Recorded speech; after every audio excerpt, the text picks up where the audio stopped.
আমি গত 90 সালে ইসলাম গ্রহণ করছি, তখন ওই ডিগ্রি ফাইনাল ইয়ারের ছাত্র। 90 সালে ডিগ্রি কমপ্লিট হয়েছে মুসলমান হওয়ার পর ওই বছরেই। এরপরে মাস্টার্স করছি ঢাকা ইউনিভার্সিটি থেকে।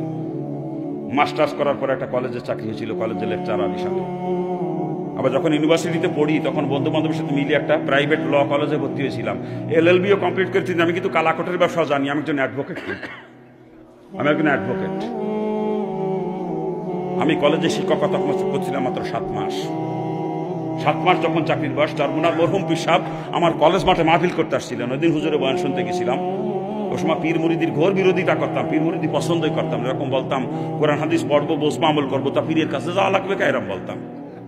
তো ওই দিন মনে মনে চিন্তা করলাম পীর সাহেব যেহেতু আমারই কলেজ মাঠে আসতেছে, কি করে একটু শুনিয়ে আসি। 42টা প্রশ্ন নিয়ে গেছিলাম, 42টা প্রশ্ন।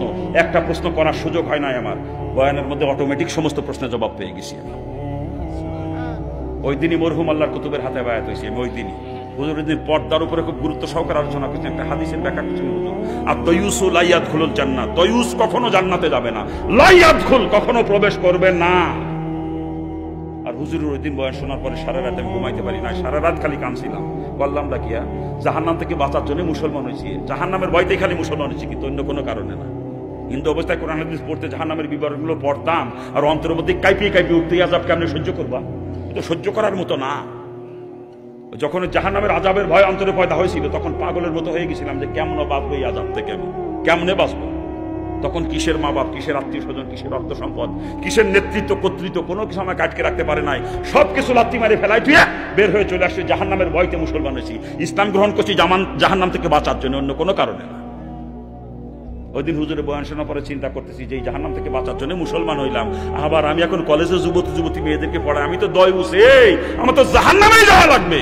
তা মুসলমানের লাভ কি এলো? খালি সারা রাত কান্না থামাইতে পারি নাই যে চিন্তায়। বললাম কি দুনিয়া বরবাদ করে দিয়ে চলেছে, এখন আখেরাতও বরবাদ করতেছি। হ্যাঁ, চোখের পানি ঝরতে যত পুরা বালিশটা ভিজে গেছে রাত্রে। ফজরের নামাজ পড়ে কাগজ কলম নিয়ে বসে রিজাইন লেটার লিখছি, লেখন লোকের মারফতে কলেজে পাঠাই দিছি। নিজে আর কলেজে যাই নাই, পর্যন্ত চাকরি শেষ। আমি না খেয়ে মরে যাবো তাও ভালো, তো ওই চাকরি করবো না যেই চাকরি করে জাহান্নামে যাওয়া লাগবে। চাকরি ছেড়ে দিলাম। চাকরি ছেড়ে দেওয়ার পরে চরমোনাইতে গেলাম রমজান মাসে, হুজুরের সঙ্গে পরামর্শ করলাম, হুজুর চাকরি ছেড়ে দিছি। হুজুর আসতে কি আপনার পান নিচে এক বিন্দু বালুও নাই, বাসমান শাওলার মতো আপনি, আর এখন চাকরি ছেড়ে দিলেন? তার মানে বোঝেন আমি যখন ইসলাম গ্রহণ করছি বাপের সমস্ত সম্পত্তি থেকে বঞ্চিত। এরপরে কেবল মাস্টার্স কমপ্লিট করে চাকরিটা হয়েছে অল্প দিন, ওই সময় চাকরি ছেড়ে দিলাম। আমার পান নিচে এক বিন্দু বালুও নাই। তখন আমি চিন্তা করি না আমার কে খাওয়াবে, রিজিকের মালিক আমার চাকরি না, রিজিকের মালিক কে আমার চাকরি। হ্যাঁ, ওই চিন্তা করি নাই কি খাবো, কি করবো, কি খাবো চিন্তা করি নাই। আল্লাহর উপরে তাওয়াক্কুল করে চাকরিতে লাথি মারছি। আমি চাকরি ছাড়িতে না খেয়ে মরে গেছি নাকি? আরে ওই চাকরি যদি আজকে করতাম তো সর্বোচ্চ 1 লাখ টাকা বেতন, তার উপরে তো হইতো।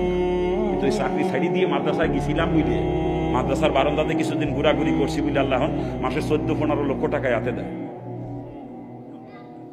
বর্তমান 14-15 লক্ষ টাকা ইনকাম প্রতি মাসে আপনাদের দেওয়া করবো, তোমার 14-15 লাখ। আর ওই চাকরি যদি করতাম সর্বোচ্চ 1 লাখ টাকা বেতন, তার উপরে হইতো না, কথা ঠিক না? কিন্তু আমি চাকরির প্রতি ইকিন করি নাই, আমি আল্লাহ জাতের উপরে ইকিন করে চাকরিতে লাথি মারছি। ওই চাকরি আমি করতে পারবো না যেই চাকরি করে জাহান্নামে যাওয়া লাগবে।